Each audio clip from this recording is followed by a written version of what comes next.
प्यारे विद्यार्थियों, आज हम उपन्यास और उसके तत्वों पर विचार करेंगे। आचार्य भरत मुनि ने अपने ग्रंथ नाट्यशास्त्र में प्रतिमुख संधि के एक भेद को उपन्यास कहा है। उपन्यास प्रसादनम अर्थात प्रसाद या आनंद देने वाला ही उपन्यास कहलाता है।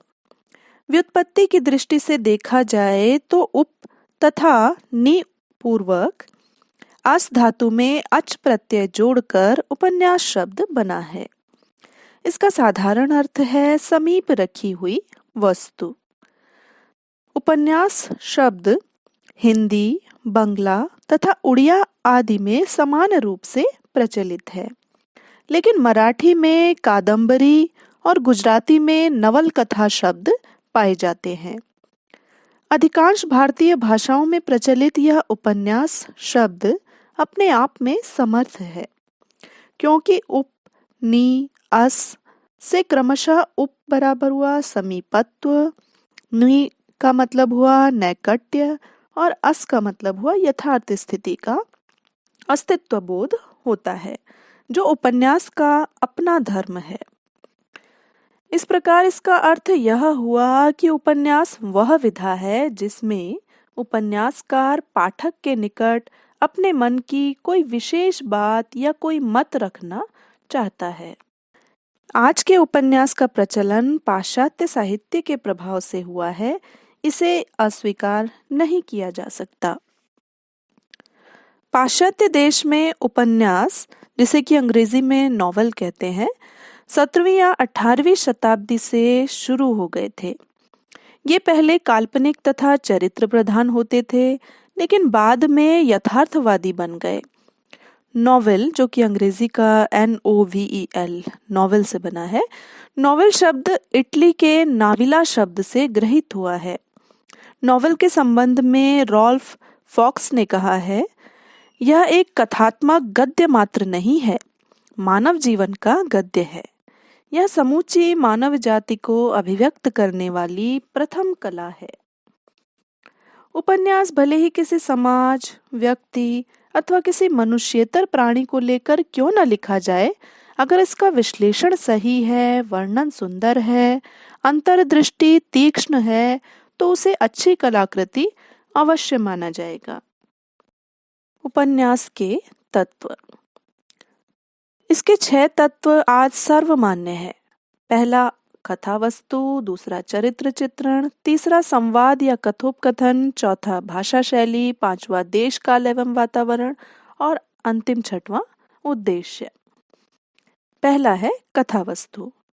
कथा वस्तु उपन्यास का सर्वाधिक महत्वपूर्ण तत्व है। उपन्यास का कथानक इतिहास, पुरुष जीवन, समाज तथा समसामयिक घटना से लिया जा सकता है। उपन्यास के कथानक में मुख्य कथा के साथ साथ कुछ प्रासंगिक कथाएं भी चलती हैं, किंतु ये सभी कथाएं मुख्य कथा के साथ प्रासंगिक होनी चाहिए। इसके अतिरिक्त उपन्यास के कथानक में रोचकता, मौलिकता, संभाव्यता, कौतूहलता, सुसंबद्धता और सजीवता का होना भी आवश्यक है। उपन्यास में अलौकिक घटनाओं के समावेश से अस्वाभाविकता और नीरसता आ जाती है। उपन्यास का दूसरा तत्व है पात्र एवं चरित्र चित्रण। यह उपन्यास का दूसरा प्रमुख तत्व है। उपन्यासकार मानव जीवन के विविध रूपों पर प्रकाश डालने के लिए अपनी कृति में विविध प्रकार के पात्रों की कल्पना करता है। पाश्चात्य विद्वान E.M. फॉस्टर के अनुसार उपन्यास की विशेषता यह है कि लेखक अपने पात्रों के विषय में बात कर सकता है।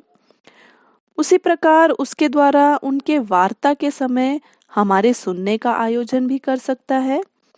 वह आत्मश्लाघा को छू सकता है और उस स्तर से वह गहराई में जाकर उपचेतना का संसर्ग पा सकता है। उपन्यासकार को पात्रों का चरित्रांकन स्वाभाविक, संजीव और मनोवैज्ञानिक ढंग से करना चाहिए। तीसरा तत्व है उपन्यास का कथोपकथन या संवाद। संवाद नाटक का प्राण तत्व होता है। किंतु उपन्यास का भी ये महत्वपूर्ण तत्व है। उपन्यास में सजीवता और स्वाभाविकता को जन्म देने के लिए संवादों का विशेष महत्व है। उपन्यास में संवादों के प्रयोग से कथानक विकास को प्राप्त होता है। इसके साथ ही उपन्यास में संवाद पात्रों की चरित्रगत विशेषताओं को उजागर करते हैं। संवाद के द्वारा ही उपन्यास में नाटकीयता और रोचकता का गुण आ जाता है।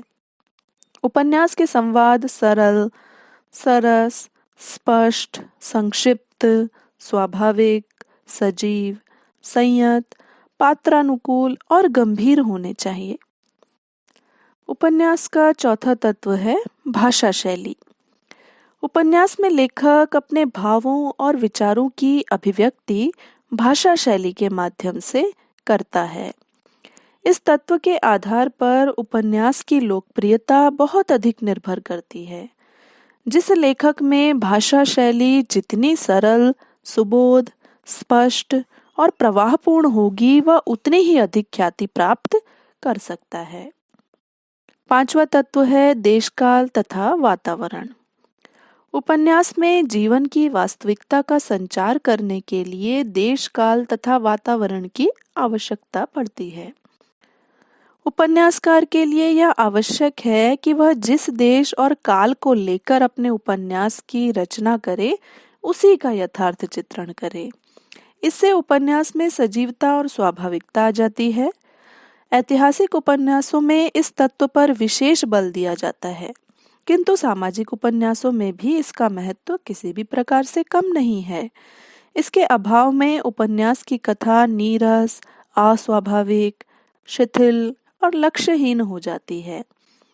देशकाल का अभिप्राय उस घटना, समय और परिस्थितियों से है जिसका आधार लेकर उपन्यास की रचना की जाती है।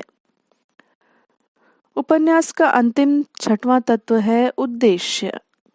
उपन्यास में यह तत्व विशेष महत्व रखता है। इसके द्वारा ही उपन्यास मानव जीवन की समस्याओं और प्रश्नों को प्रस्तुत कर सकता है।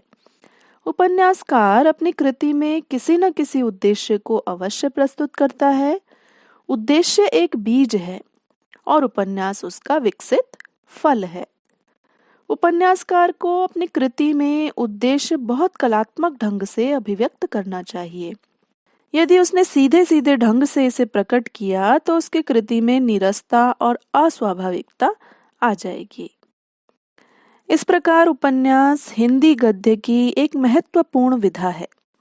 इसमें कथावस्तु, चरित्र चित्रण, कथोपकथन या संवाद, देशकाल और वातावरण, भाषा शैली तथा उद्देश्य इसके महत्वपूर्ण तत्व हैं।